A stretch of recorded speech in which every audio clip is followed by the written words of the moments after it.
introducing, and yeah, he's ready for us.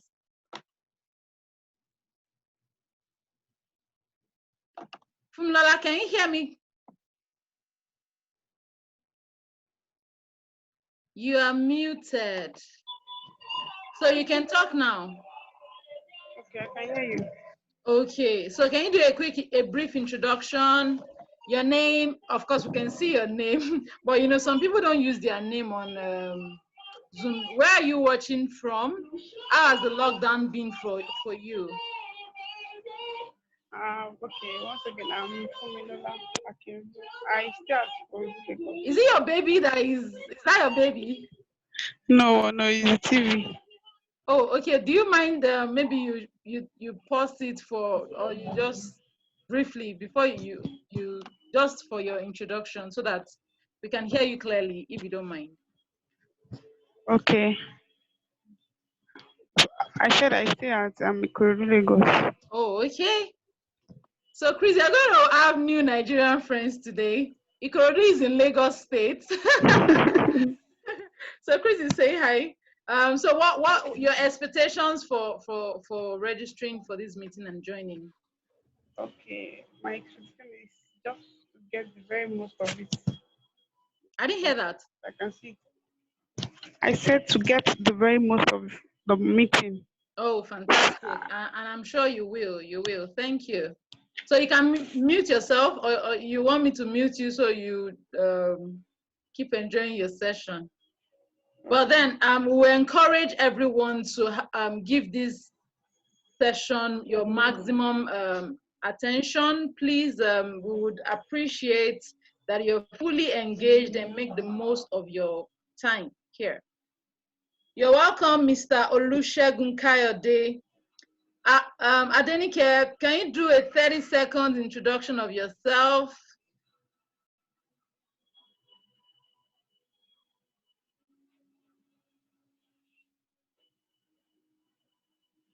I don't know, is it that people are undressed? They're not properly dressed. So they don't want to use a video, although I understand some people, their network anyway might not support, but then would like, you can also use the chat room to introduce yourself, where you're joining from, and your expectations for joining, yeah.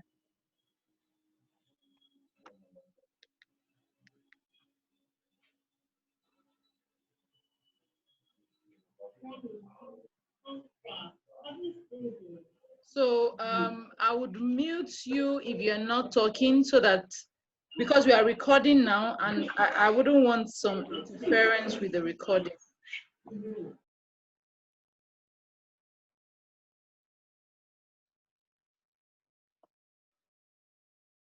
Hello, Rhoda, welcome. Welcome, Rhoda, thanks for joining. I know it's 2 o'clock already. Let's just give like 5 minutes. Chris, is that fine by you, please? Yeah, I've set this time apart for you all. Thank you so much. 5 minutes because of the state of Nigeria's network. Although, you know, we had a session this morning. Oluwaseyi Moses is joining in as well. You know, we had a session this morning and the facilitator was joining from Ghana. And, you know, she had like 3 interruptions. And we're like, oh, so it's not only Nigerian network that has interruption. And at least let's be proud of Nigeria for once. Hello, everyone. Olubukola, thanks for joining in. We are glad to have you here. Do you mind sharing your expectations? So I see your chats. So Olubukola from Lagos, Nigeria. Thank you. Do you mind sharing your expectations for joining? Of course, if you registered, Chris has gone through your questions and expectations and is really ready for us. Welcome, Oluwaseyi Moses. Welcome. My friend, I used to call her Apostle Grace, Ogundeji Grace. Thanks for joining in, welcome. So we're gonna start exactly 2:05. So 3 more minutes, so that we can respect Chris' time. We understand he has, this is it's a huge sacrifice doing this for us, and we don't want to keep him waiting for too long. So by 2:05, we're going to start. So welcome, Grace. Do you mind sharing where you're watching from and your expectations for joining in?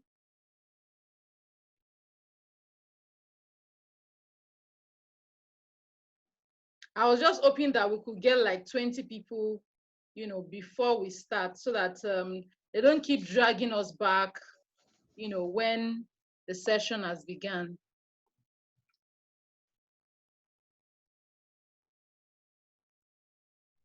Christiana is joining. I know she's in Ghana. Christiana is joining from Ghana. She's connecting.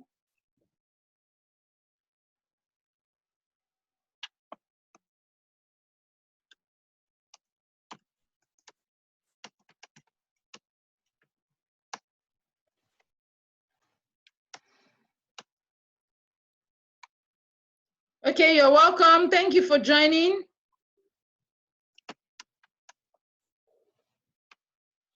If you are just joining us, thank you.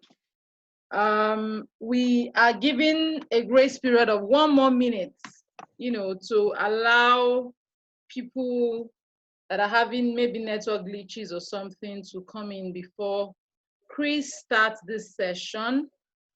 And I will introduce myself shortly. Just a minute to go. I'm so privileged. Thank you, Chris, for doing this for us. This is a time of crisis. I was discussing with my flatmate sometime ago. I said, we have a lot of prophets in Nigeria, and none of our prophets, even me that I used to think I'm called into the office of the prophetic, none of us saw this coming. You know, none of us saw COVID-19 coming. None of us saw this coming, and it reminds me of the sovereignty of God.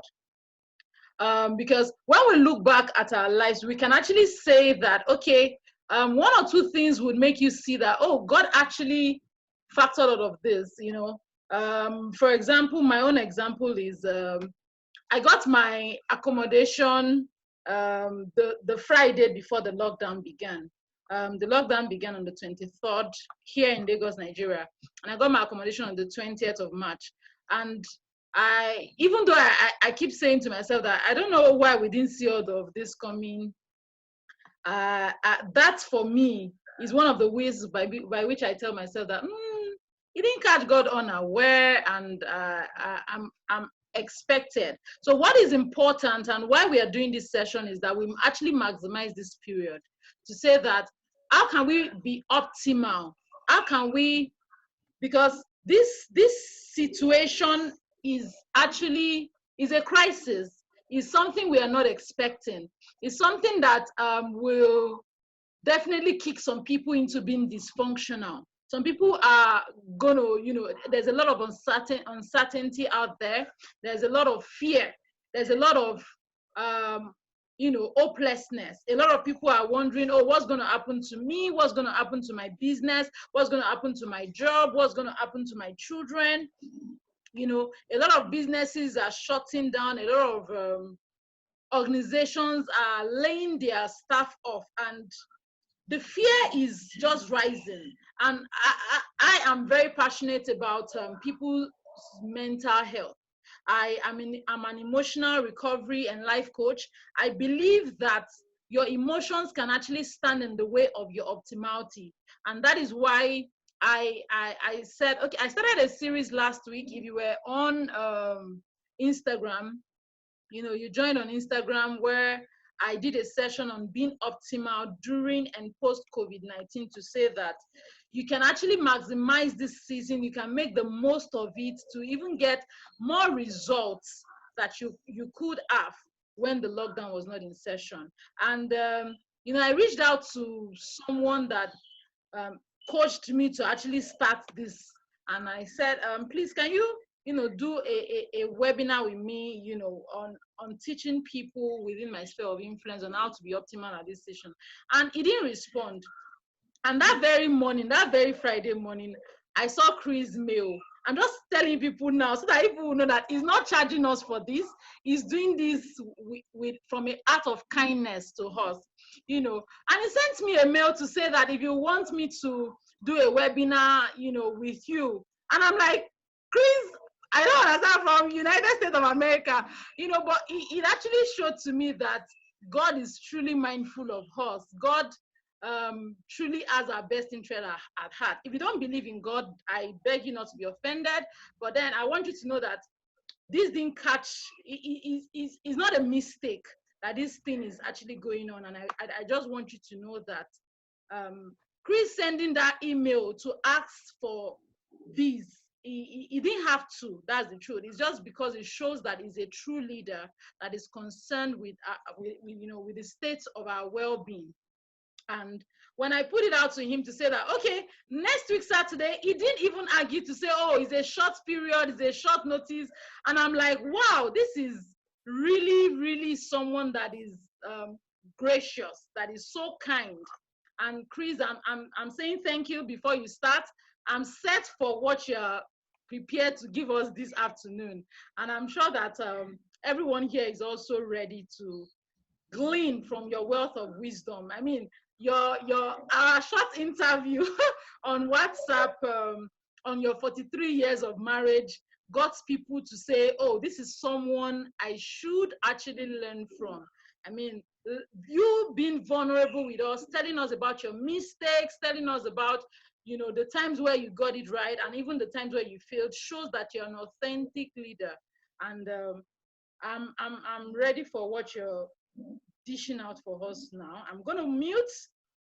I want to read Chris' bio. Please permit me to just read his bio to us before it takes, before we give him the floor.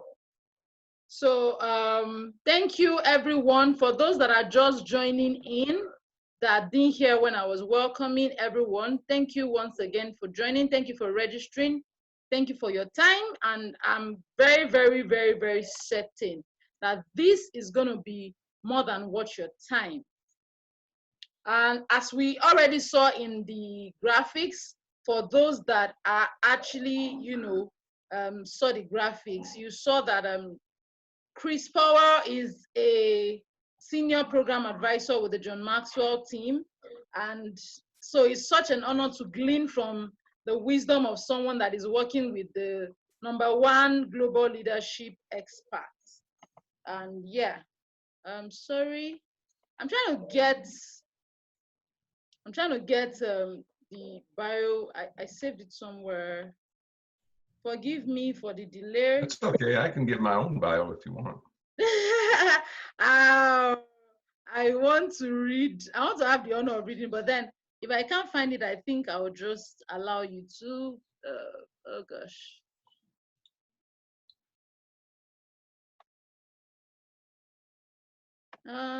You know, I was on a teleclass. Did I just say teleclass? On a workshop with Chris and some new friends of mine on Tuesday, and he was doing a workshop on leading during crisis, you know, with us, and it was a wonderful session. I don't know what's going on with my. Please forgive me.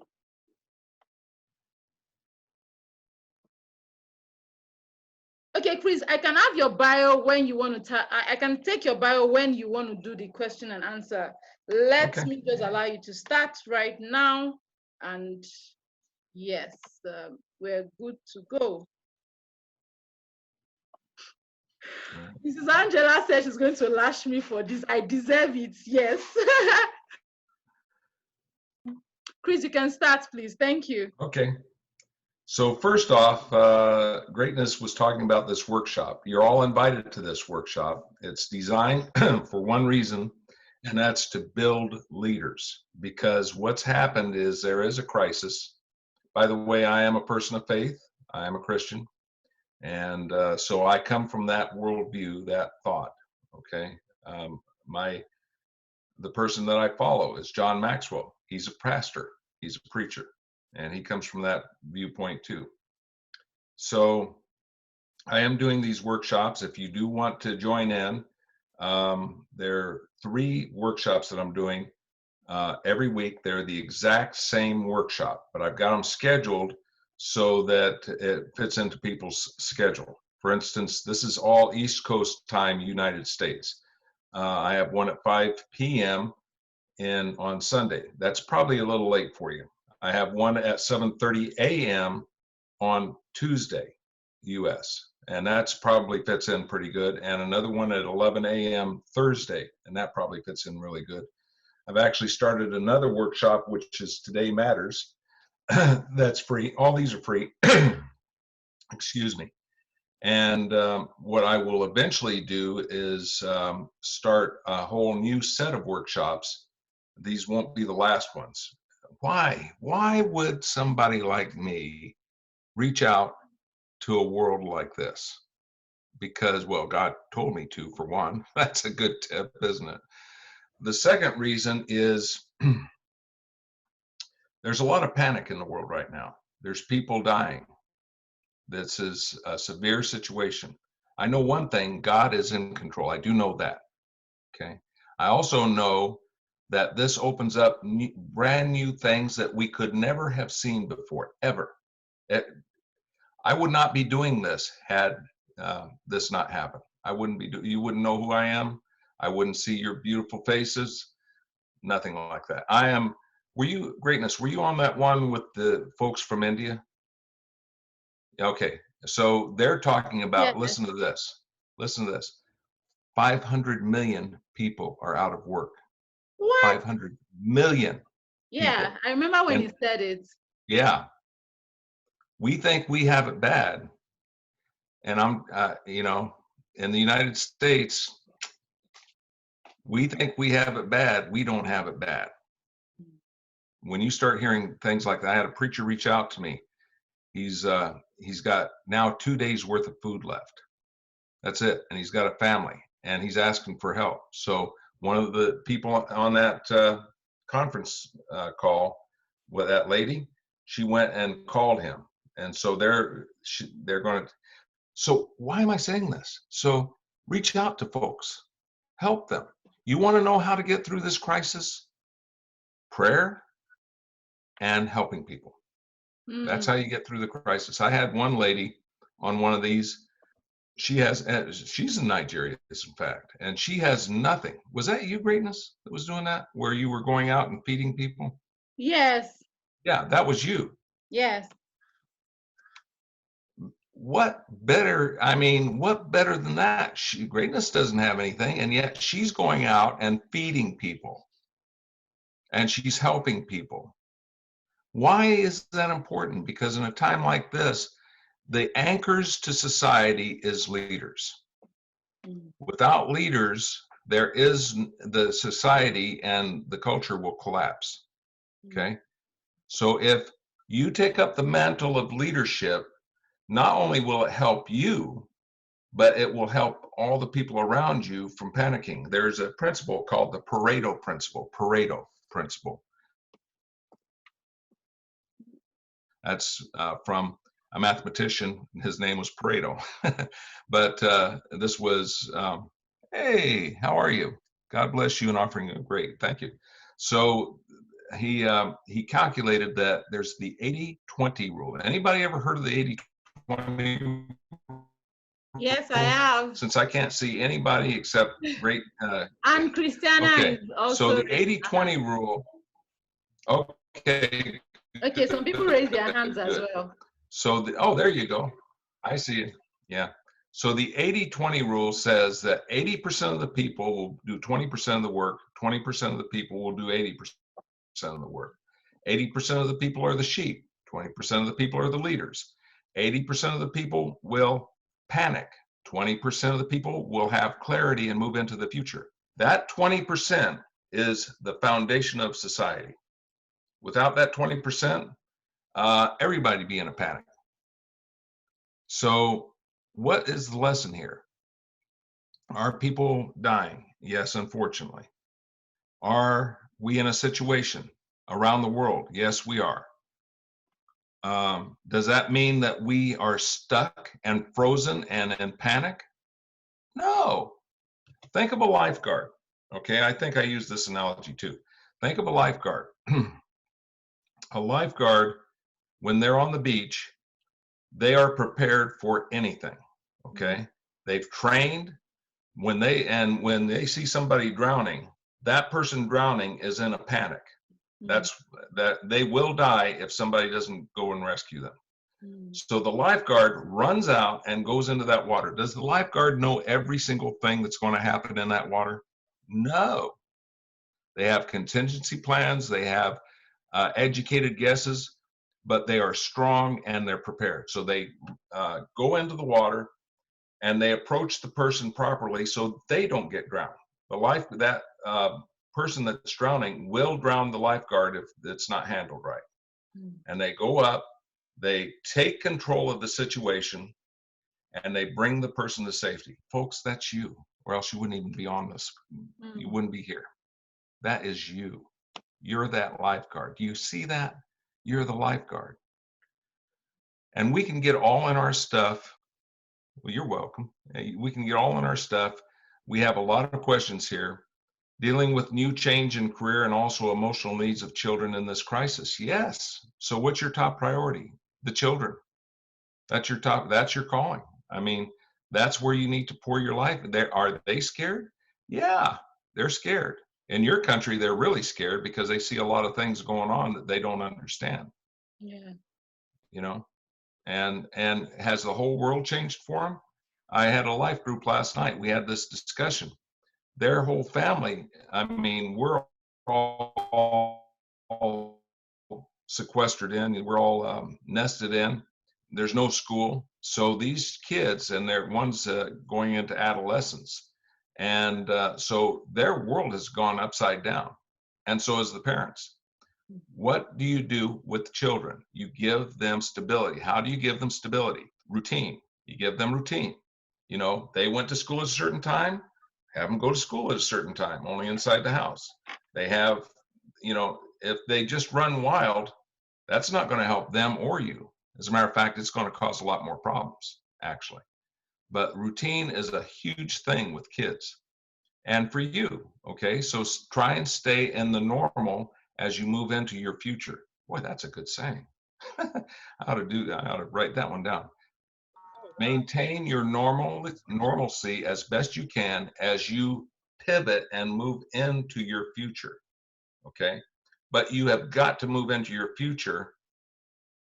What happens is if you keep in the here and now and just concentrate and focus on yourself, if you don't pivot and look at the opportunities that are before you and move into that, you'll get stuck. Okay, it's destructive. But you're leading your family. So lead that family into the new future. You don't know what's out there. You have no idea. No one does. Okay? Yeah. The idea is coherent thought and moving into your future. The fact that you're on this right now is an indicator that you are actually doing that, moving into your future. All right? And how can you make the most of this webinar? Well, I think you're doing it. Let's see here. What's another question? How can I overcome? This one hit me so hard. How can I overcome crisis in crisis? All right. So that is a great question because it's a layered crisis now. Okay. So here we have the crisis of the pandemic. Now we have a crisis of no money. And then we have a crisis of hunger. And then we have a crisis of people dying. And then you see how that's layering up like that? Yeah. I'm a person of faith. And if you're not, I don't know how you're going to make it, to be honest with you.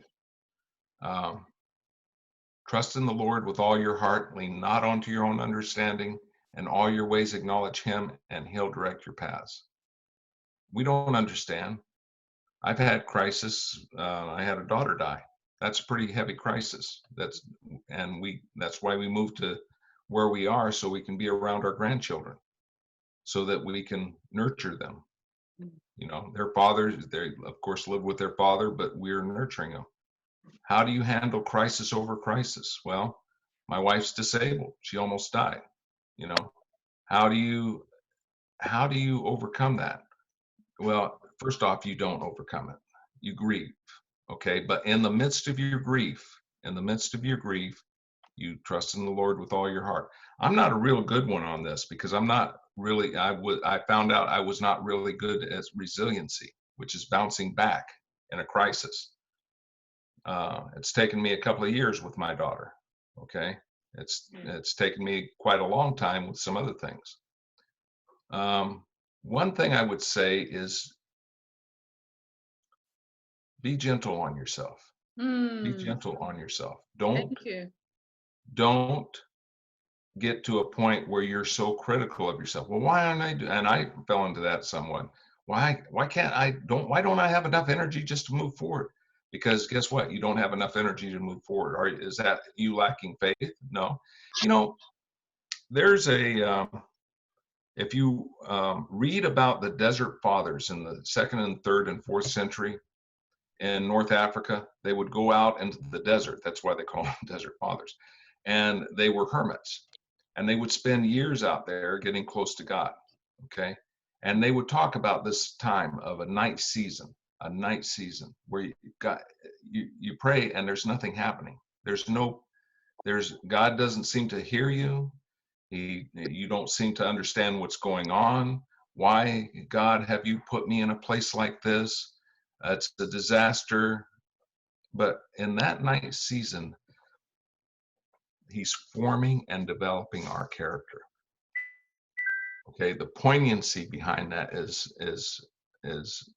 excruciatingly powerful. So what happens is when we're young Christians, and I'm talking to Christians here, when we're young Christians, we're all excited.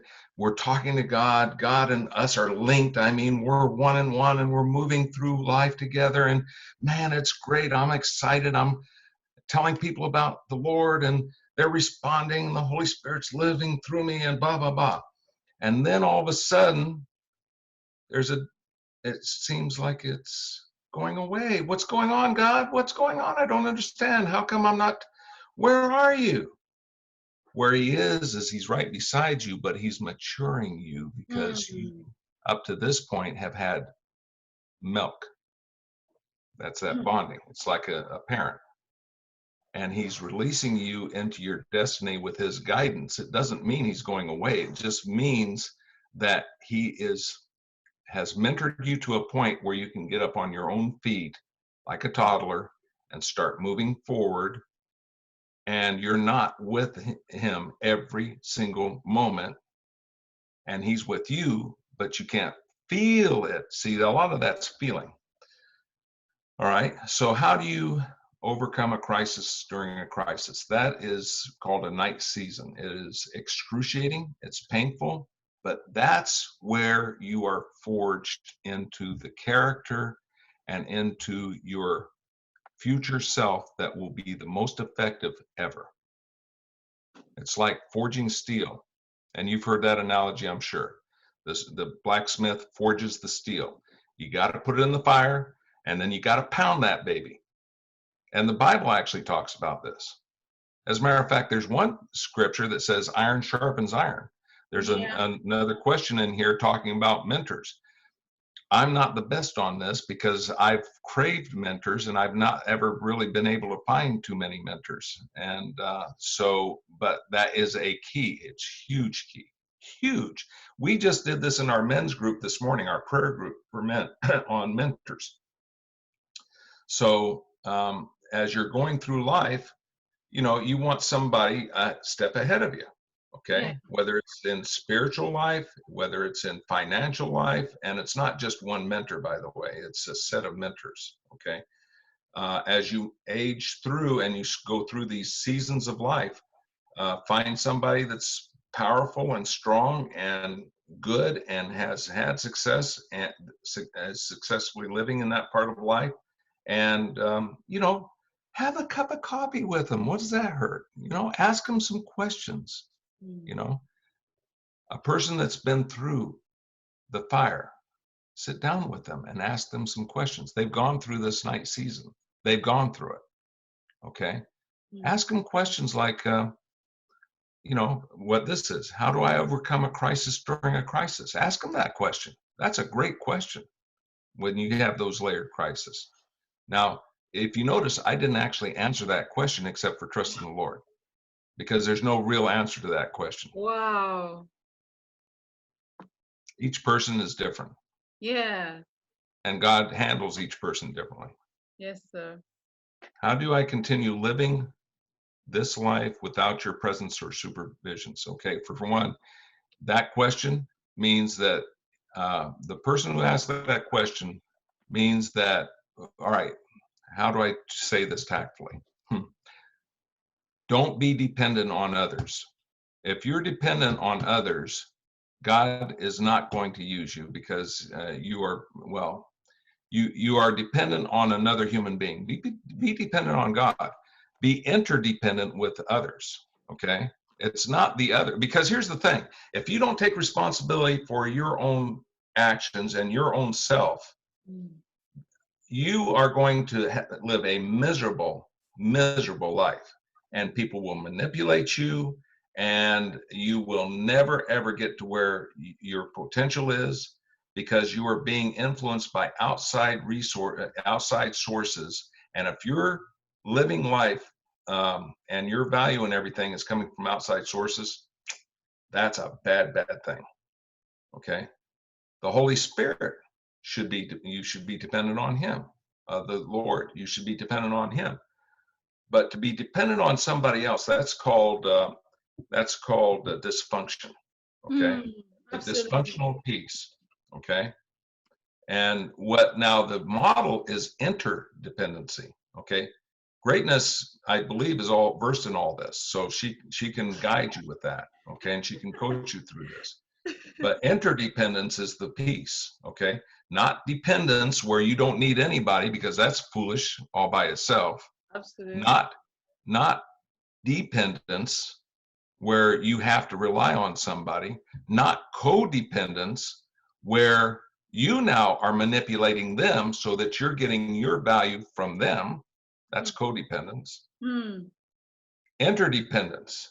It's like this thing I was talking about with the Lord earlier, but that was emotional. Well, this is going through life together. All right. How do I go about setting things right in my career ambition as an educationist? Because I have really been confused about it for a while now. I will tell you, God is not the author of confusion.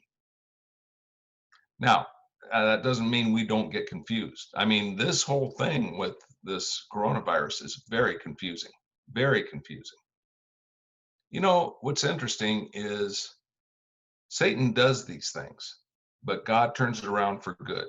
Yes, sir. Look at Job. That's exactly what happened with Job. You tell me that this isn't that same scenario. It's exactly the same scenario. So the clarity piece, okay? I would recommend getting with Goodness and having her coach you through this. She's a coach, and so have her coach you through this process of clarity, because if you don't have clarity, you can't really move ahead. You're going to mark time, like I have in the past. You're going to sit and dwell, and you're just going to live, but you're not going to live to your fullest. You're not going to live to your potential. You can't, because you're just stuck, okay? It takes a coach or a therapist. Actually, a coach is the best way to do it, or a mentor, coach or mentor, to pull you out of that stuff, okay? Yeah. Getting a mentor to help put through has been quite difficult, and yes, it is, and I can attest to that. Some people, I mean, you know, it's easy. I mean, some people, they have mentors all over the place. Some people like me, I don't know what it is, but I can't seem to get a mentor, you know? So, and you'll be doing a lot of good if you help me out on this. All right, so the idea is you need, in this particular question, you do need somebody to aid you. It doesn't mean rely on them for all the answers. A true coach, what they do, by the way, is they do not direct you. What they do is bring awareness out where you can sit there and look at it and go, oh, yeah, well, that, I can see that now. It's coming from the subconscious. And then as soon as you can see it, now you can deal with it. But if you can't see it, there's no way you can deal with it. And that confusion question is that one right there. So hire yourself a coach. Don't be cheap, okay?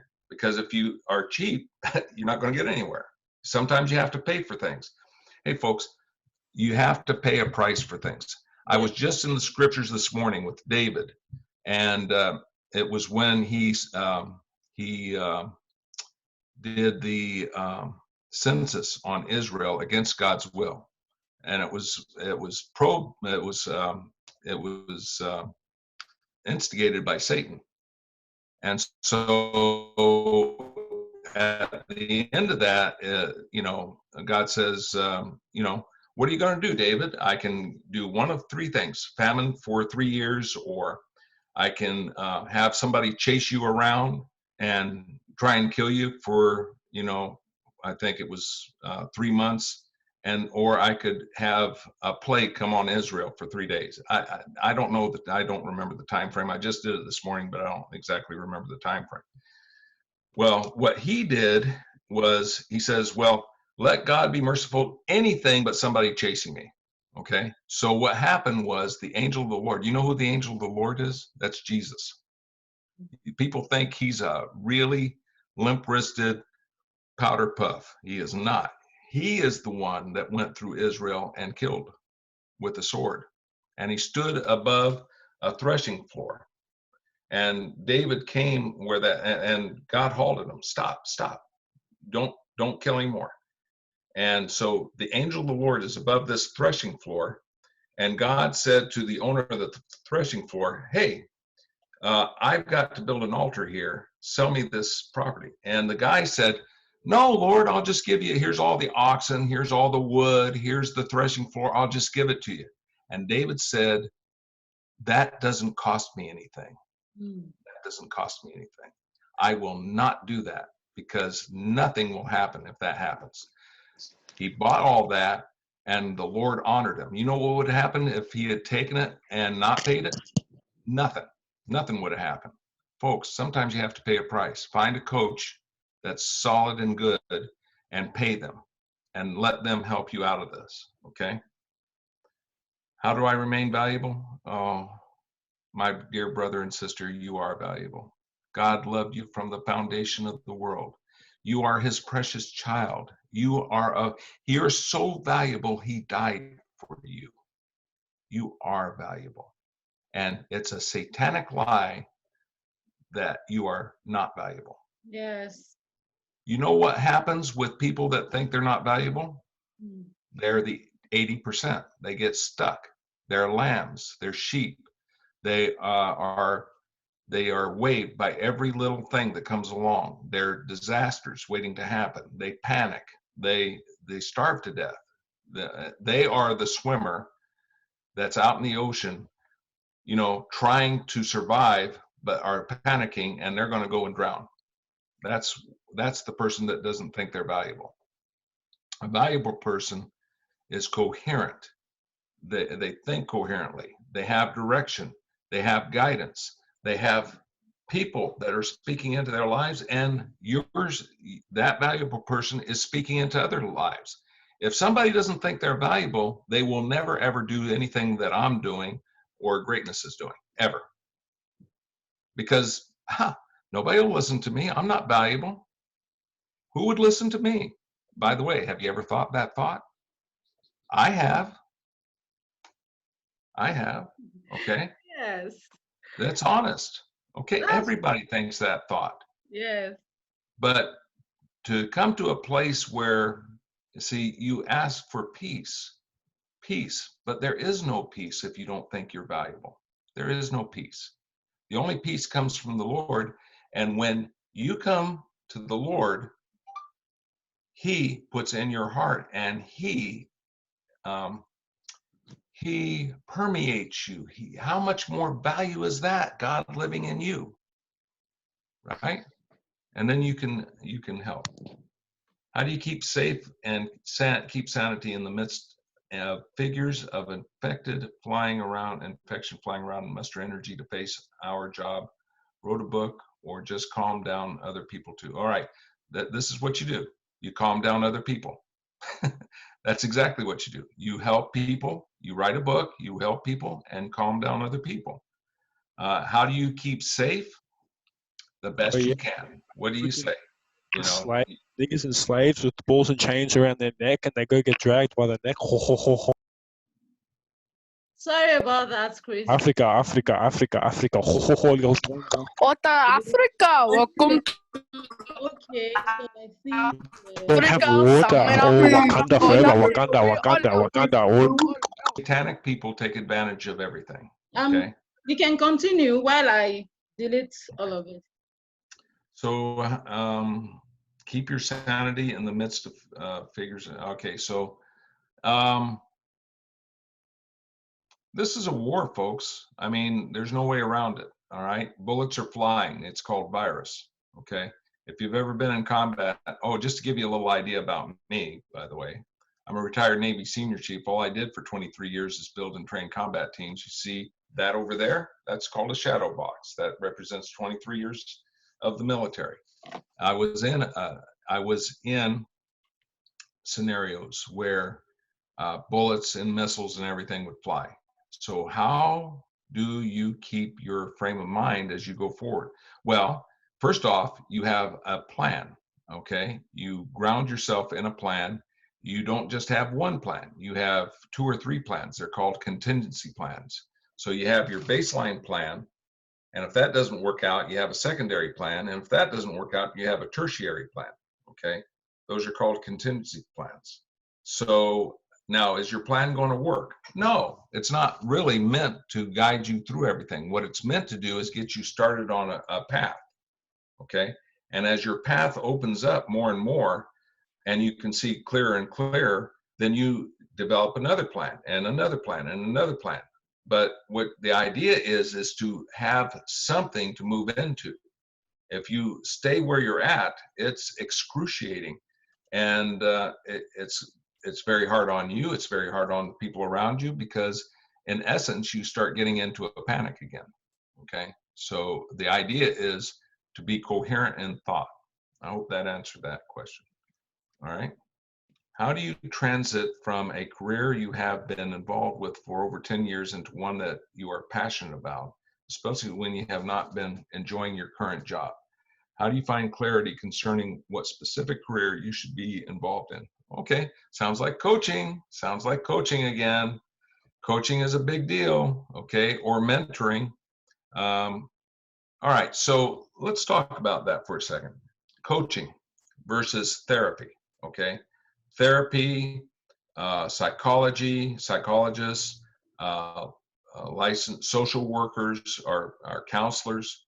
Counselors look from here back, and all the emotional junk and all the stuff. And what they're trying to do is, it's the same basic skill set as coaching, trying to bring to awareness things so people can deal with them.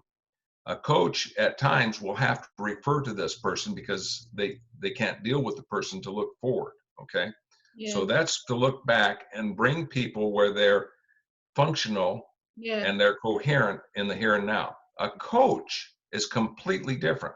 Absolutely. Basic skill sets are the same, but completely different. They're looking from here forward, and they are not directive. They're not saying you need to do this or you need to do that. That's not coaching. Coaching is, okay, here's where you are, and here's an example of coaching. I don't know if I did this with you, Greatness, but I'll give you an example of coaching. Get a pen and a piece of paper out. You're about to get a lesson. All right. So it's 5 years from now. You're doing exactly what you love to do. You're making a lot of money at it. You're helping people. You are passionate about it. You know this is what you're supposed to do. And here's the key to doing this. It's the first thing that pops into your head. Don't overthink this. You're passionate about it. You're helping people. You're making a lot of money. What is that? What is that one thing? It's 5 years from now. You're passionate. You're helping people. You're making a lot of money. And you know this is what you should be doing. First thing that pops into your head, write it down. First thing that pops into your head. Okay? What is that? Put that in your chat. Go ahead and put it in your chat right now. What is that one thing? Okay. Now, as far as you enjoying your current job, can't help that. A lot of people don't enjoy their current job. But let me tell you, there's a lot of value in your current job. Thankfulness is a good thing to have for a current job right now, wouldn't you say? Food Yeah. on the table, income. If you have a job, that's a good thing. Are you serving people? Yes. I don't see anybody putting anything in that chat. I was going to say that. Shame, I shame, hope I shame. heard you. Counseling, good. All right. Keep on going. All right. So, hey, that's one thing that a leader does. They lead, okay? And so when I ask for you to do that, that's for your best good. It's not for mine. Yes. You know, it's for your best good. If you don't document it, what are the chances of you moving into your future if you don't document what your future is? Mm. Nobody's in the chat. Shame, shame, shame. I'm going to push you a little bit. I'm going to push you a little bit. All right. And that may be painful to you. It may be embarrassing. But on the flip side, if you break through this one, you'll know where you're headed in the next 5 years. Yeah. Okay. So, you know, just live with your job, live with what you got, knowing that you're heading in this direction. Don't quit your day job until you've replaced the income from your day job with your passion. Okay, that's a bit of a tip. Some people go, oh, well, I'm going to go do this. And then they starve and then they don't do this because they're stuck, because now all of a sudden, guess where they're at? They're panicking because they're trying to tread water. And then they go get back and get another job and they say, well, that never worked. Well, the reason it never worked is you didn't replace your income before you started that endeavor. Faith-based media, good for you, Rhoda. Good for you. All right. And you want to define that a little bit. What exactly does that mean? You don't have to do that in the chat, but you do need to refine that. So when you're doing this, write these things down. Okay. How do you find clarity concerning what specific career you should? Okay, again, that's what we're talking about. That clarity, that one question should bring clarity. Okay.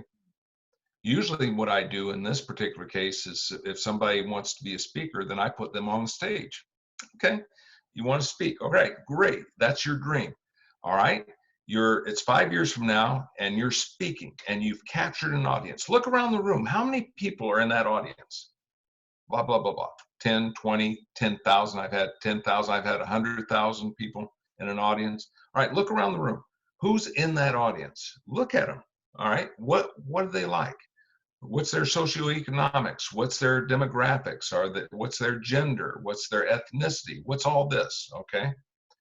And all right, so you're speaking, you've got them captured. Nobody's looking at their phone. And when you, it's kind of like a Joyce Myers or a John Maxwell or a TD Jakes or a Joel Osteen or a Brian Houston. You've got this person captured, these people captured. What's your topic? That's the next word. What's your topic? Then they'll go, oh, it's inspiration. Well, define that. What's inspiration? What does that look like? And then they'll define it. Great. So you've gone through the rest of your talk. And at the end of your talk, you're going to give people a call to action, because there's no reason to give a talk unless there's a call to action, which is something that's going to help that person's going to do to help themselves. So what's your call to action? So that's putting a person on the stage. So go through that scenario. If it's coaching, okay, it's coaching 5 years from now. All right, who's your audience? Same basic questions. So you go through that with, and you coaches out there, that's a really good way to set a tone up for some people. It's non-directive, and it really helps people start envisioning what they are in their future. Okay, does that help? Does that make sense? Yes, it does. Okay. If you have questions, you can send to the chat. If you have questions regarding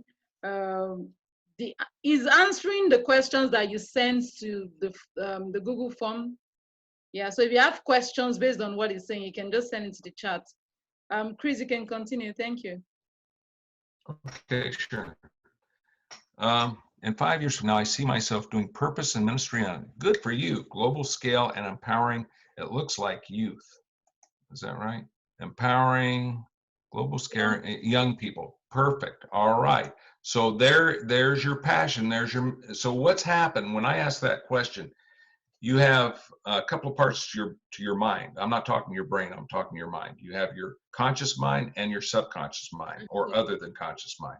That answer came out of the other than conscious mind. That's where the motivations are, and the all the passions are, and all that.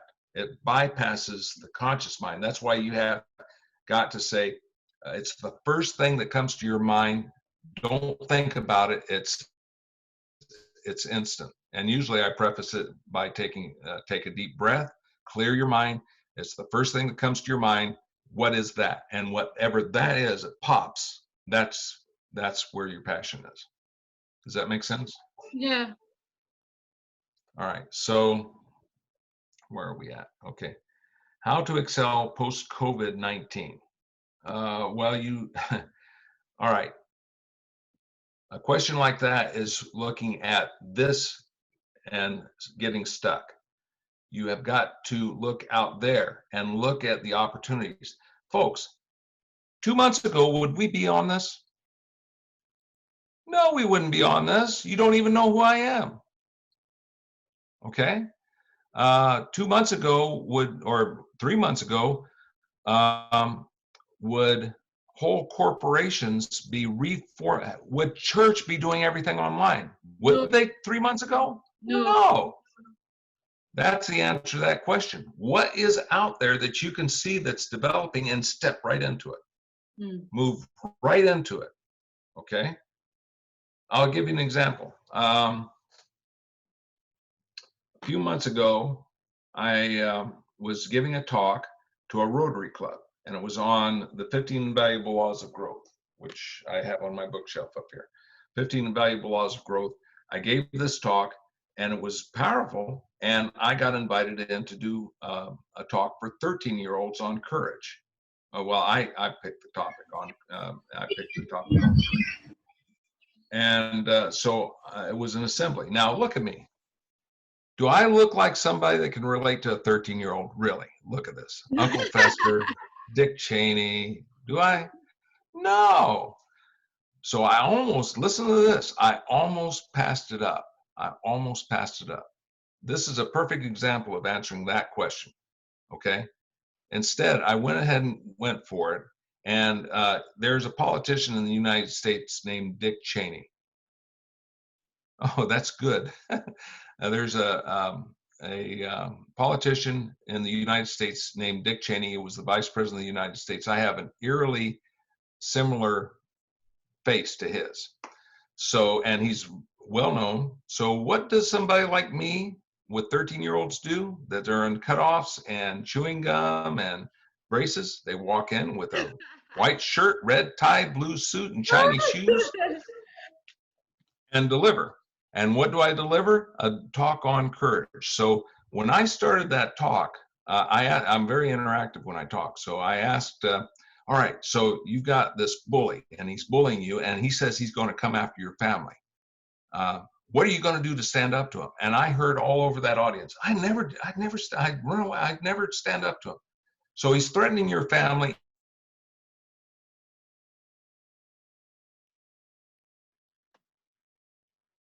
And that talk, they were wiping that bully up off the floor. They were going to deal with that bully. They were going to go to the authorities. They were going to set the boundaries. They were going to make sure that never happened, and they were going to put that bully in his place. Because of that, that guy that invited me in, he was in the audience. He heard that talk, and he invited me to be his speaker coach. Interesting. So I gave him 4 hours for $1,000 US. 4 hours for $250 per hour. So folks, there's money out there. Wow. The money is the money is the least thing. Believe it or not, it's time that's the most important, because you never can get that back. That's a tip all by itself, by the way. So I gave that talk, and the reason he asked me to do that is because he was announcing for a political office. Wow. Yes, and he did. And now he's introducing me to all the movers and shakers, all the influential people in the region. Had I not took him up on that, that would have never happened. Does that answer how to excel post-COVID-19? Does that answer that question? Because it's the same process, exactly the same. You look, see the opportunity, and you move into it. All right. How to harness opportunities for nonprofits. Boy, that's out of my league, folks. I don't have an answer for that. It's the same thing I just said, but it's in a nonprofit. And outside of that, I don't have enough background to address nonprofits, NGOs, or anything like that, especially outside the US. Nonprofits and NGOs operate completely different in the US and outside the US. So I don't even hazard. What I would recommend is get a mentor that's got a successful nonprofit, okay? And partner with them, well, maybe not partner, collaborate with them. Collaborate with that person and move into the opportunities that they see, because they'll see opportunities you cannot see because if you don't have enough experience. Does that make sense? Yeah. All right, so let's see here. What else? What activities do we need to keep doing to stay positive in midst of uncertainties? I'm glad you asked that. Prayer, journaling, reading. That's a good book, How Do Successful People Think. That's a great book. That just came out. And that actually has a lot to do with our discussion today. This book right here from John Maxwell. Okay.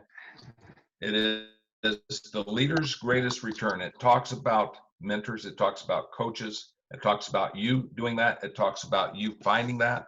Great book. Of course, the classic of John Maxwell, The 21 Irrefutable Laws of Leadership. That is absolutely a foundational book for it. These are not suggestions. These are actual laws. Just so you know, when he puts out a book on laws, it is laws. It's like gravity. These are things that are laws. And the reason I know that is because when he did his research, he had hundreds of these that were nice things, that were, things that worked and all that, but he boiled it down to these 21 principles, and there, he had like 100 principles. He boiled it down to actual laws. Laws supersede principle. Okay, so there's principles, but then there's laws, and they always work. They cannot do anything but work. In this day and age, I would recommend this: living with intentionality. Wow. Yeah. I'm actually going to do a workshop on Today Matters. If you want to join that workshop, again, that's free. And the reason I'm doing that is so that it's to continue on this growth of leaders, okay? And I'm doing one on Today Matters. Listen to that, Today Matters, okay? Why does today matter? Because it sets the foundation for your future, okay? So if you're interested in that, all I need is an email address and I'll invite you in, okay?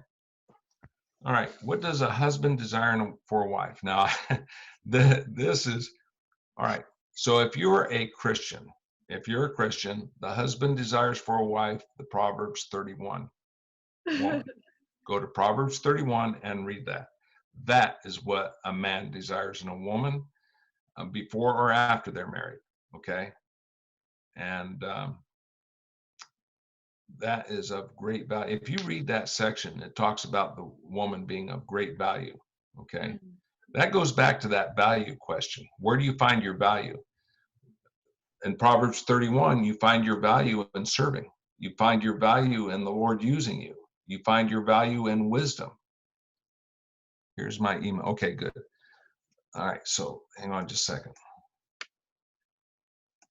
I got to capture this email address. Hang on just a second. Okay, do you mind if I take your bio while you search for that? What's that? Do you mind if I take up your bio now while you get? Sure. Okay, so Chris Powell and his wife Carla are the founders of the Powell Advisory Group.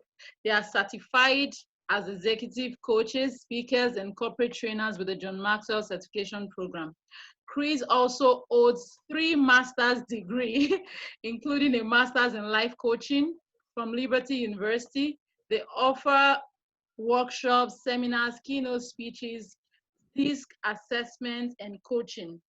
Chris retired from the Navy in 1995. You know, when I was reading Chris' bio, I told him that he should be my grandfather because he retired shortly after I was born. And after retirement, he was a regional membership director for the U.S. Chamber of Commerce and has worked with several regional chambers ever since. He has also owned several businesses, and he continues to work closely with local chambers and faith-based communities to help them in serving their constituents. Okay, that's it. Sounds pretty impressive. But I listened to that and I'm saying, who is that? I don't even know who that is. It is me, though. Yeah. So what's next after the lockdown? How do you scale all odds? Well, first off, you cannot take into account everything. You just can't. You do as much as you can, you know, go 80% as far as, because that's probably as far as you're going to be able to go in a situation like this. Maybe not even that, maybe 30 or 40% that you factor in the things that you do know. And then that's that plan. That's primary, secondary, tertiary plan. Okay, and then you start moving into that plan. As you move into it, you'll see more and more things change or add up. Okay, that sounds good. Oh, let me tell you what my email address is. All right, so let me put that in here. So send me an email to this. That might help.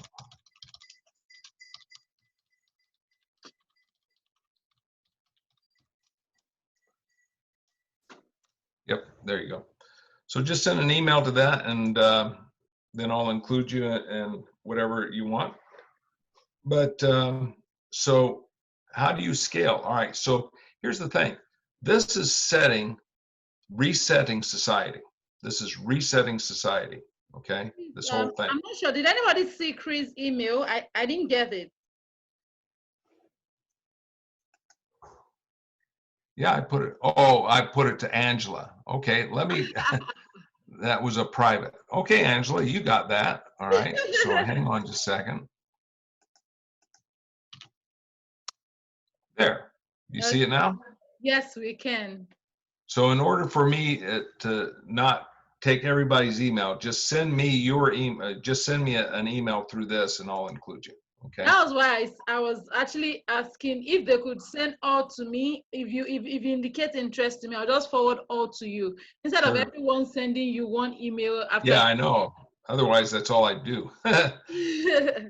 But so how do you scale? So depends on what you're doing. Okay, if it's a complete reset and you're starting from ground zero, of course you move into your future and then you scale from that. Okay, you upgrade, you scale, you expand from that. If you already have a foundation, okay, you want to look at the new opportunities. Zoom is a pretty new opportunity for most of us. And how do you scale that? Greatness has done a fantastic job in doing that, or else you wouldn't be here. Okay, she moved into a future on this some time ago. And so she scaled, she sent this, I mean, there's 50 some odd people that sent question or was slated for this. And she scaled that baby.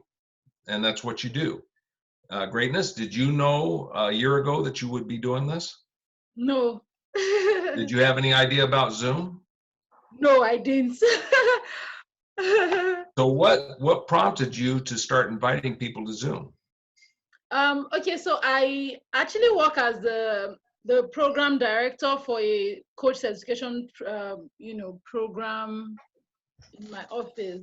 So one of the things we do is that 18 classes, that's 90 minutes per class has to be virtual, and we just have to use Zoom. So that was what introduced me to Zoom, and I'm like, oh, that's very interesting. So because again, Greatness Foundation that I run, I've been to 10 tertiary institutions in the eastern part of Nigeria, the southern part of Nigeria, and the west. I've not been to the north anyway to do any program, and I just felt everyone is everywhere, and it's been a while that we've actually had an opportunity to be together. So this time around, a lot of people have time on their hand, and it would be beautiful to encourage people, to help them to be optimal. You know, I noticed that before this time, when I was focusing alone on myself, I was getting depressed, I was getting, you know, anxious. What's going to happen tomorrow? What's going to happen next tomorrow? When is this going to be over? But hey, I had to tell myself that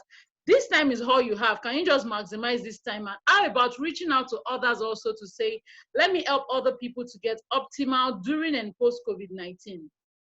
And that's why we're here. That is the answer to that question about at what's next after the lockdown. What about what's next right now? Yeah. Because that's the future of what's next after the lockdown. And that goes right into this next one. Why is this season important? Well, that was just answered, wasn't it? And will audio recording and PPT be available? Well, yep, sure. All right. So I hope this has helped. What questions do you all have? Let's see if you have any questions in here. Having a good time with you, sir. Well, I'm having a good time with you all too. Okay, so Still didn't see a lot of people putting their vision in there. Got to do that. If you don't do it, it's a waste of time. I'm telling you. Okay, does anybody have question? If you want to ask, you want to use your video, you want to use your audio, you can just either raise your hand or you chat me, just put it in chat so that I can unmute you, because I turned off the unmuting thing because of the hacking and all of that. So do you have any questions that has not been handled? Oh, I can now see Madam Angela. Do you have any question for Chris that, as you know, it has not been dealt with and you still have a question? And Chris, if you would like to share from your heart right now, I know you were answering all the questions initially. So if you want to share from your heart about, you know, being optimal during and post COVID-19, aside from every other thing you said, of course, because the recording will be available. So if you have any questions, let me tell you the truth. Questions is actually the best way to glean from people's knowledge. When we just share, we run out of time to say, okay, I think I've covered everything I want to. But when you ask questions, you actually allow the person to dig deep into the wealth of wisdom and knowledge that the person has. So I would encourage you to ask questions. Hi, Fiona, welcome. Welcome, everybody. You know, to those that I didn't welcome because you joined a bit late. This is not even a bit, it's late, but then I understand she's working. So if you have any questions you want to ask, please indicate and I would unmute you to ask. Except that we are good. So one what's on my heart is trust the Lord with all your heart. If you don't know the Lord Jesus Christ, come to him because he will comfort you. If you do know the Lord Jesus Christ, why are you panicking? That's a tip, isn't it? Yeah. Okay. Why are you in a situation where you are in a panic because you're trusting in and looking around? Look, folks, it's like Peter stepping out of the boat, okay? Jesus said, come, and he walked right on the water. And as soon as he looked around, and saw the waves, that's all the turmoil around him. What happened? He started going down, and he panicked, and he said, Lord, help. And Jesus, the lifeguard who was in control, took his hand, put it down, lifted Peter back up. They both walked back to the boat. Okay? Why? Because Peter's focus was on the Lord. So if you're a person of faith and your focus is not on the Lord and you're looking all around, now, folks, I know there's death right now. There is starvation right now. In your country, not good things have happened. a lot of corruption. I know that. It's easy to say and throw up your hands and say, well, you know, this is the way it is, and, you know, and get real. And as a matter of fact, Greatness started talking about that somewhat. Okay. She's been in that situation, and you start dwelling on these things. I'm not saying be all happy and positive, because you can't be all happy and positive. You do have to grieve. You do have to go through this. All of us have to go through this. Okay. What I'm saying is prayer is your foundation. You know, being coming close to the Lord is your foundation. Everything else spins off of that. It's called a worldview or a paradigm. It's how you view things. You can view things like the whole world's collapsing and I can't do anything about it. That's where your value is, and where your impotence is, and all that. Or lack of value, I should say, and impotence, and I cannot move forward. Or you can look around and say, okay, my mother just died, my son just died, and I am hurting. I am hurting in the deepest possible way. But Lord, help me, and help me move forward so that this can benefit others out there. I mean, that's what's happening in India. And I'm sure it's happening some places in Nigeria right now. You know, it's not easy, folks. It's not. It's necessary. All right. All right. So the other thing on my heart is be the 20%, not the 80%. Don't be the sheep, be the leaders. Okay. People are relying on you today, right now, to be coherent and to be proactive and moving into the future. And if you don't, they're stuck, because they're watching you. Don't kid yourself. Everyone that's on this, if you're on this, people are watching you. It's a grave responsibility. Okay. So where do you go if you don't know where to go? What do you think my answer is? You go back to prayer, you go back to journaling, you get some coaching. You see what I mean? So that's what's on my heart. All right. If you had one advice, just one advice for a young, oops, now they're starting to come in. Hang on just a second. I got to look at this. Okay, let me read that out. And I'll read, okay, let me take Angela's comment before I take the question. So Angela says, I think panic is a natural thing, especially when you're facing an unusual situation like the COVID-19, the unseen enemy. But like you said, iron sharpens iron. Thank you so much. You answered the puzzle before when you started. Prayer and helping people. Bottom line is we need each other. Many thanks for the wisdom shared. That's from Angela. Hi, Angela. And so Smart Measure is asking a question that what one advice would you give a young man in today's economy? If you're going to give just one advice to a young man. Yeah, I also have some, backdrop to most of the things that you said. One thing before I took the leap to start what I started last Saturday, that's, I mean, the virtual thing, what I started doing on Instagram. Yeah, I remember Chris said that you might need the service of a therapist or a coach, and you should not act cheap. When he said that, I was like, that was just what I did last week. All that I have, I'm not joking. I was telling my friend, Dr. Buki, that is Adetunji Grace. She's also online. I was telling her that everything in my account, I spent it on coaching and therapy last 2 weeks. And that was because I knew that I cannot just stay in this place of anxiety and panic.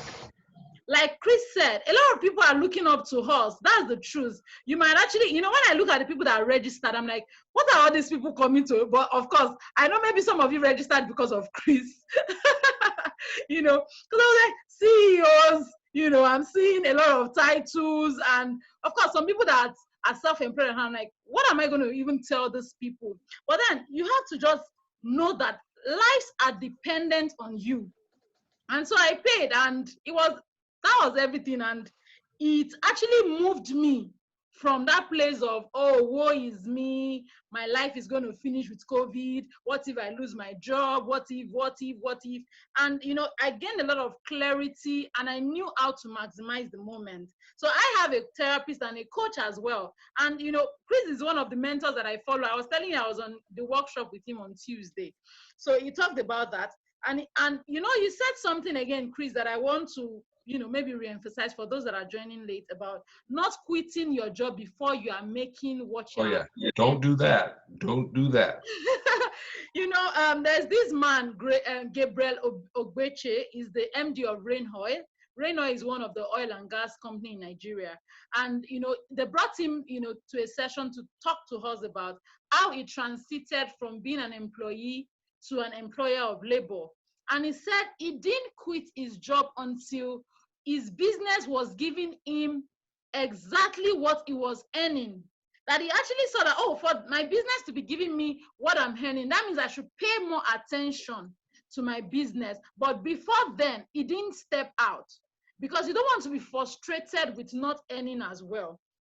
And the envisioning is something that I don't know, Chris, I don't know if you have the way it works. I don't understand. You know, when I was in my coach certification class, we had an envisioning session on going to the beach. I'd not been to the beach I can't even remember going to the beach. I went to the beach when I was very young and my dad just took us. You know, aside from that time, I'd not been to the beach. And, you know, we had an envisioning session where we closed our eyes and when you are envisioning in a coaching session, you feel what will happen in that future because your emotions has to be involved for you to take an action. And, you know, after the envisioning process, I did nothing. I didn't even plan going to the beach. I was just looking forward to, oh, I saw myself at the beach. I ate this at the beach. I said everything that I saw in the envisioning exercise. Guess what? That very month, a friend of mine just came from Osun State here in Nigeria, and she came to my house and said, Greatness, I'm coming to spend the weekend with you. And I'm like, oh, sure, fantastic. It will be good to see you. And she came, and the next thing she was like, get your jumpsuit and beach wear. We are going to the beach. And I was like, I never planned this. So I didn't have to work for it to happen. She took me to the beach. You know, I did everything that I saw in the envisioning exercise. But guess what? Of course, there were things that wanted to stop me, you know, from doing all those things. I had to be resolute to say, no, I saw this happening. I didn't have any, you know, power to make it happen. Yes, there's a place of hard work because, of course, I still had to make my decision to follow her. Yeah, but I'm just telling you about the power of envisioning. And by the way, on that point, when you come into the program, we go through all that. Oh, I'm looking forward to being a John Maxwell certified coach. Okay, so time is the most valuable thing, you know, that you are giving us your time, Chris. We are so grateful. We are grateful. And I'm just hearing that for the first time, that laws supersede principles. I'm just hearing that for the first time. And I won't forget that early. And again, we are the leaders that people are looking up to. Everybody here on this call, I went through your registration. I see what you're doing. Some of you, I even know you one-on-one. I know you are great leaders. I know Angela works with Dangote. I know she won't like that, but I'm putting it out there. A lot of people here on this call, you know, I have my general secretary in the Chartered Institute of Personnel Management here. I have my big mommy, you know, Madam BJ. A lot of, I know Shola is, and a lot of you here, I know what you do. Nike is an auditor in our company. And so this is actually the time for you to be strong and resilient for the people looking up to us. Thank you, Chris. We are so well, how we gotta answer this one guy's question. Smart Major asked a question. We got to answer that, right? Smart Major, you asked a question. Yeah. If you had one advice, just one advice for young men in today's economy, what would that advice be? Trust in the Lord with all your heart, lean not onto your own understanding, in all your ways acknowledge him. Outside of that, character. Mm. That is the number one trait for everything, for a mate, for a job, for income, for a business, and it's always putting people first, adding value to people. Okay, character, number one. Okay, did that work? Angela says spot on. Character. You know, one of the things you mentioned in the WhatsApp interview about your 43 years of marriage also was character. And I was discussing with my younger sister, you know, and I said to her, I don't care the title a man has right now. I don't care if you're a doctor, I don't care if you're a pastor, I don't care the title you have. As long as your character does not match that character of, I don't even care. I'm going to let it go. I'm going to let it go. So Chris, I have a question. Yeah. So how do you stay in an organization where the values, the culture of the organization does not align with yours, and there is no other means of income for you? And like you taught us, you can't jump out until you start making that, or you get a better opportunity. You know, if I'm even saying, okay, maybe I want to start a business or something, how do I stay in that organization where, for example, you know, you're in some organization and a lot of people, they're afraid to talk. They're afraid to even say what's on their mind because what the leader says is the law. How do you stay and just maximize the moment? And okay, so there's several ways to do it. One of them is to leave, which in this climate is not an option. Okay, one of them is to find another job. Again, in this climate is probably not an option. A third one is character, where you are proactively living your character. What all of a sudden happens is you become a leader in that organization. And that doesn't mean confrontation. It does not mean rebellion. It does not mean conformity. What it means is that you're moving. All right, let's take for an instance. What's a good for instance? A sales organization. Let's do a sales organization. You're in sales, right? And there are people in the sales organization and your manager, and they're insisting that you do certain things to manipulate and not to serve. Okay. There's a lot of, it's easy. It's this much difference between manipulating and serving people for their best good. That much difference, not much. And it's very easy to slip into it. I've found myself on occasion doing it, and because I'm in a sales position, and it's so easy to do that.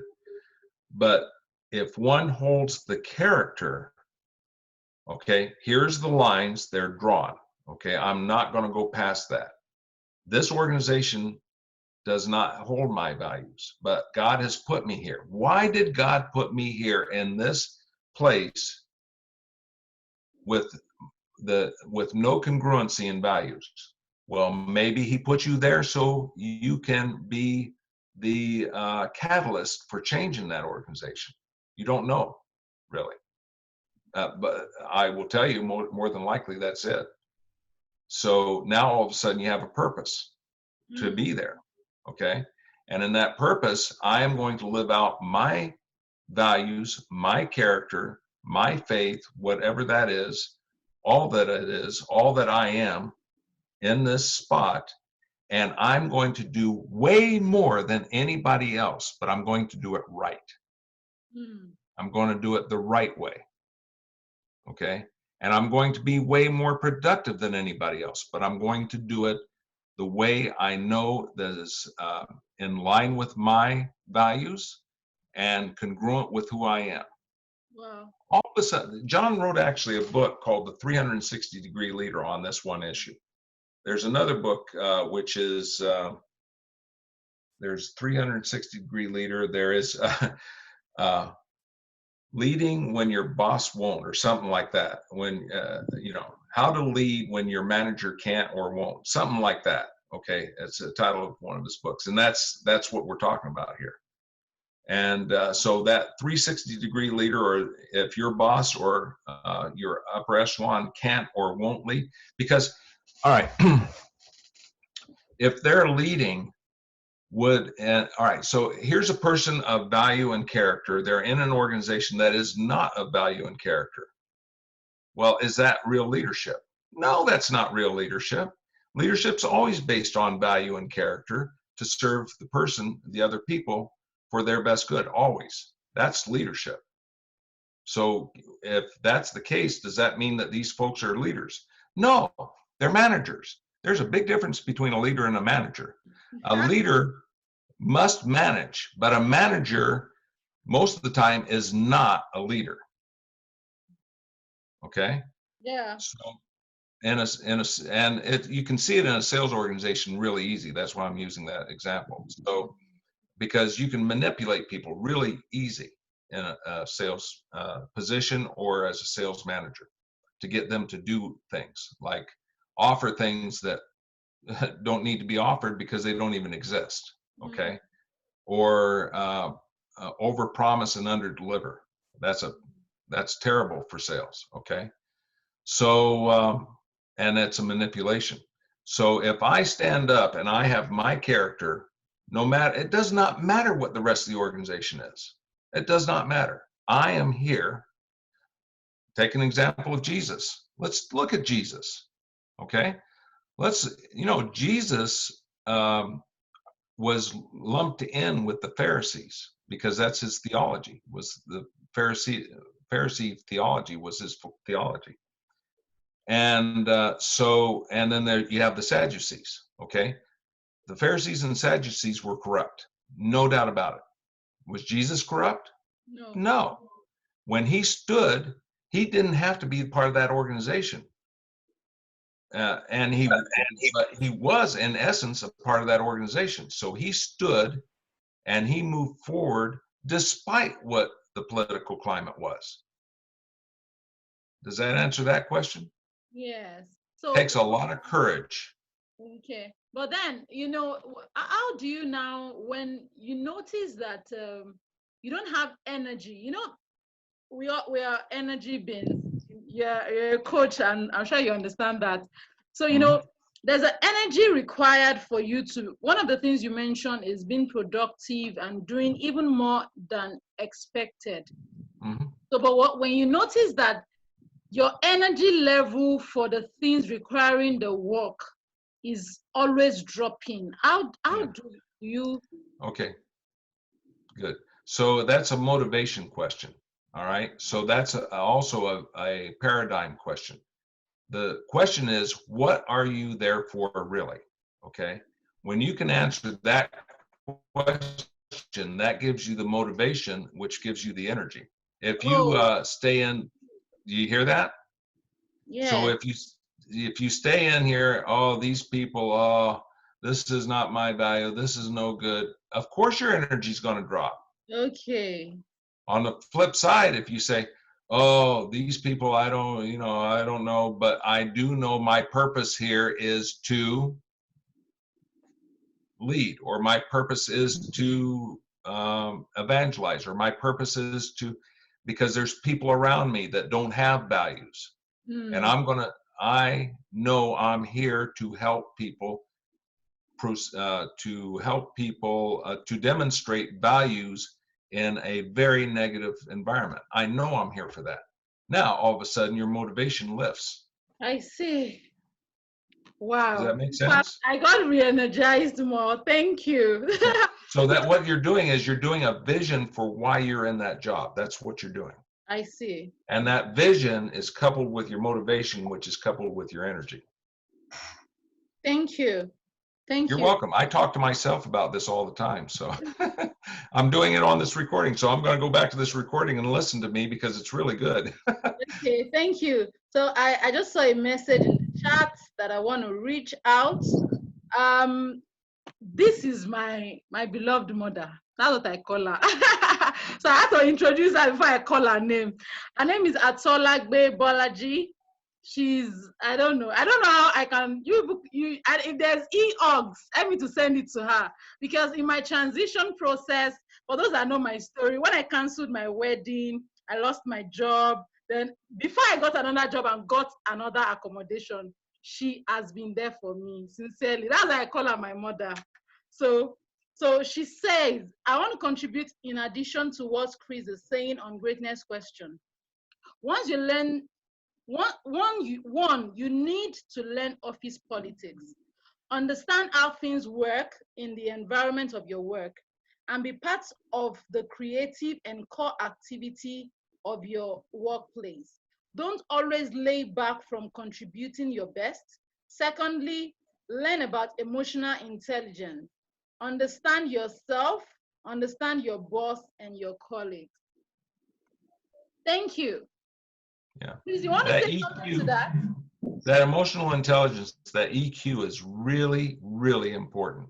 Absolutely. Really important. It's called EQ, or emotional intelligence, emotional quotient or emotional intelligence. There's a whole body of psychology now that's called positive psychology that would help in this. Positive psychology, did I hear that? Yeah, positive psychology will really help in this. Okay, thank you. Yeah. Any other question before we round this up? It's almost 80 minutes that we've been on. Does any other person have any question? If you want to ask, turn on your video, then I would unmute you, please.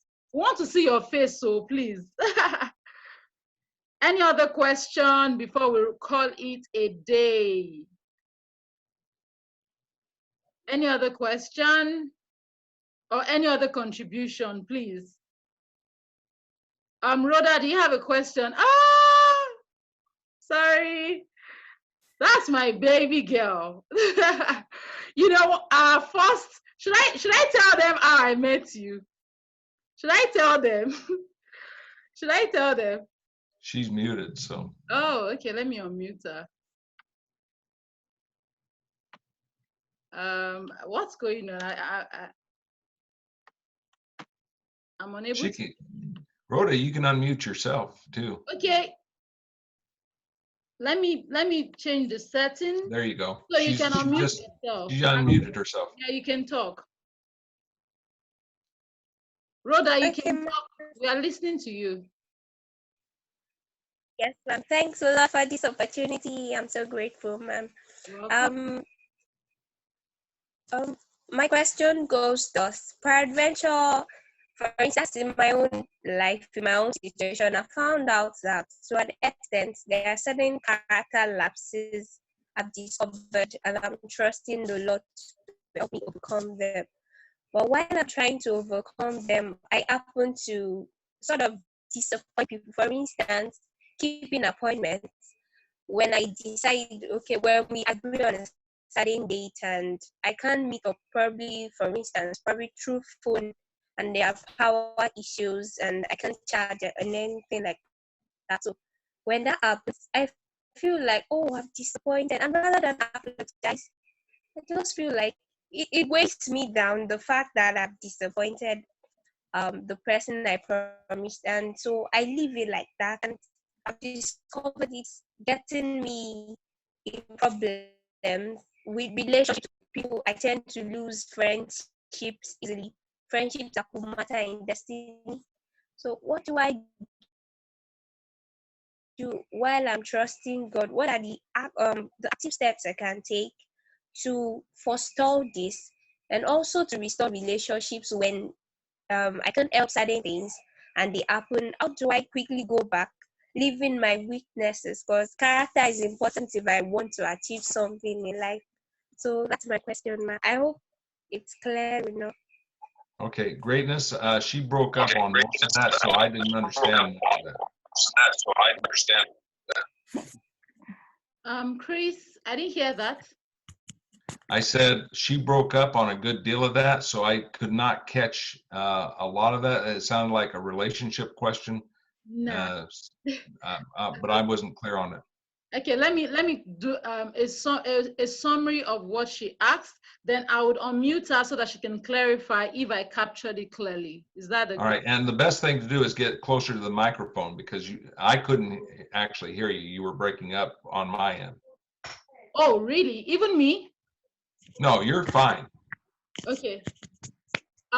So what I hear her say, which I would clarify if I'm right or wrong, is so she noticed some character flaws that she has and she's working on. She also mentioned she's trusting God, to help her in those character issues. And I think the one that is really bothering her is the fact that when she doesn't keep to her words, so she ends up disappointing people. Okay. Even when they conclude an appointment, she doesn't meet up. So instead of going to apologize, she just let the relationship, die off like that. And she has lost a number of relationships. And so she's asking how she can handle that. Let me clarify. Rhoda, did I capture that? Exactly, yes, ma'am. You Okay, did, ma'am. good. All right. First thing, you have to have accountability. Okay. So you need a support group for accountability. You need to block your calendar.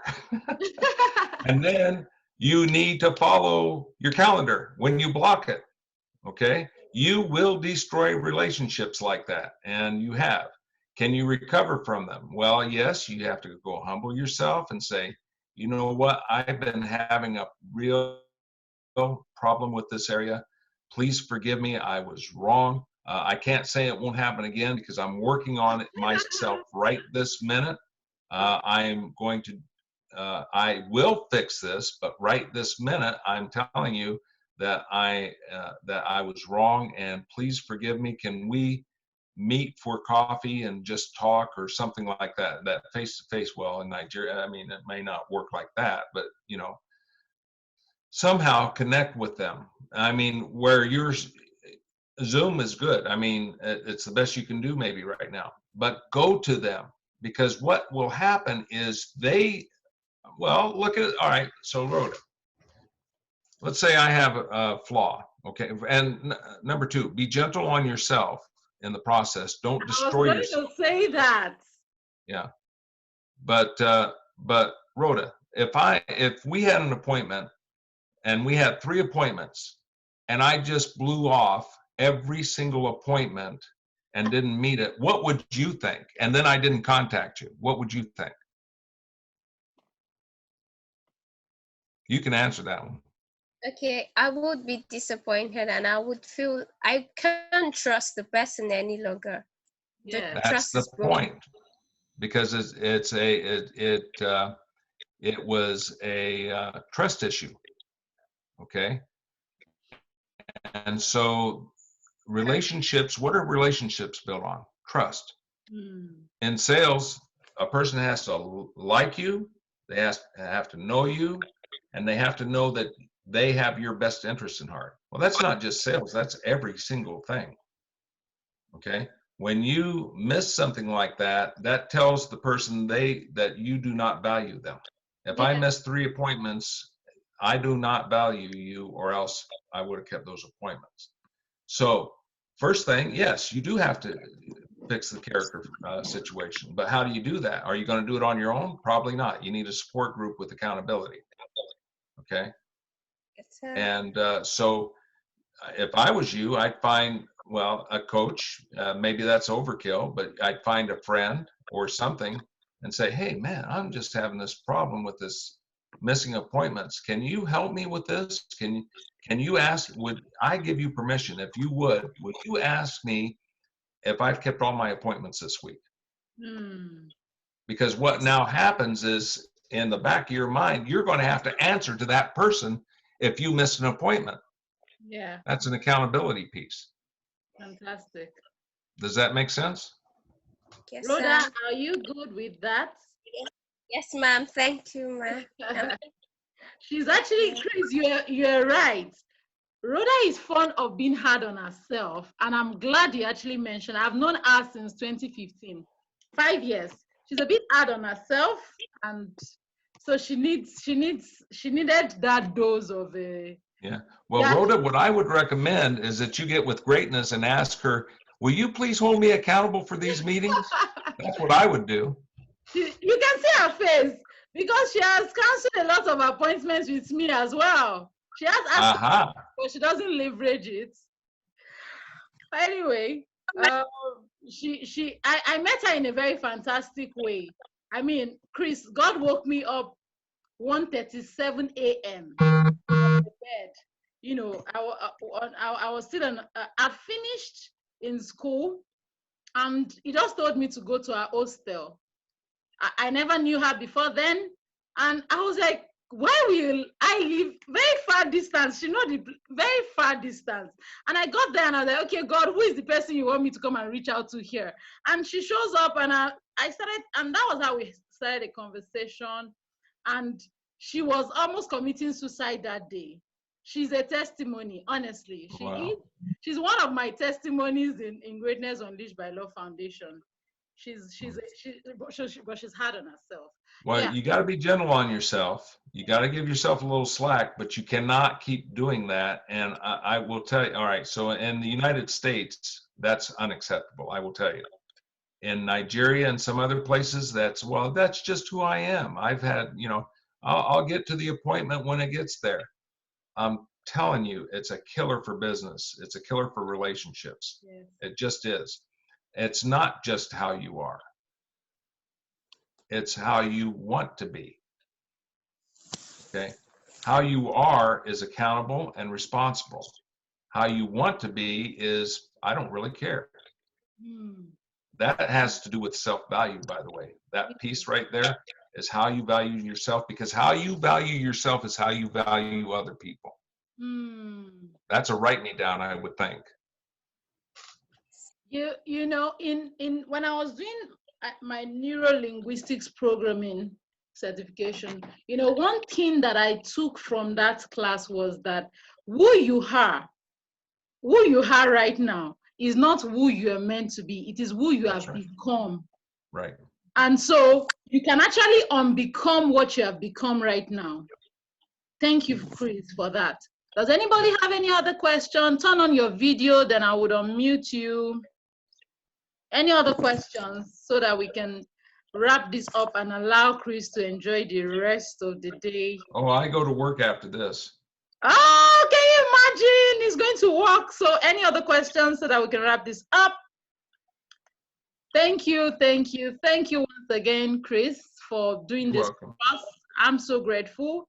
And Rhoda and anyone that those questions that Chris answered, and he said you actually, if you need to hire a coach. I promised everyone that signs up for a free coaching session with me, and you just need to chat me up. I'm sure everybody here has my number or email address. I sent the invite with my email address. So I'm open to have a session with you. Mobolu Arin, I see you turn on your video. Do you have a question?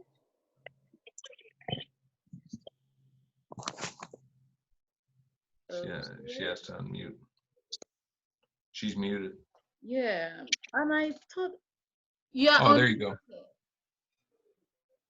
No, I don't have a question. It has been answered already. Thank you. Oh, fantastic. So she said it has been answered already. Okay, good. Okay, so thank you everyone for coming. Thank you, Chris, for being gracious to do this for us. We can't even afford the dollar right now. The dollar to Nigerian currency is rising. I wouldn't even try, believe me. You couldn't afford it. You could not afford it. So I'm not even trying. I'm doing this because it's serving you all. Thank you so much. Thank you. So everyone is saying thank you. And I am saying thank you, especially again. Angela is saying thank you. Angela she's like, I'm big on now. I look forward to more of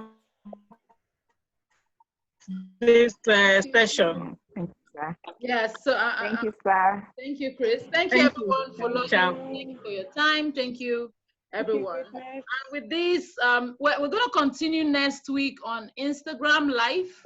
I will be live on Instagram next Saturday to continue on being optimal during and post COVID-19. If you followed me, I would be grateful. I would follow you back, and we'll have a wonderful session. Next Saturday is also 2 p.m. and we'll have a wonderful time. Thank you, Chris. Our regards to Carla and the whole family, and have a wonderful time at work. You too. Thank All right. Bye-bye.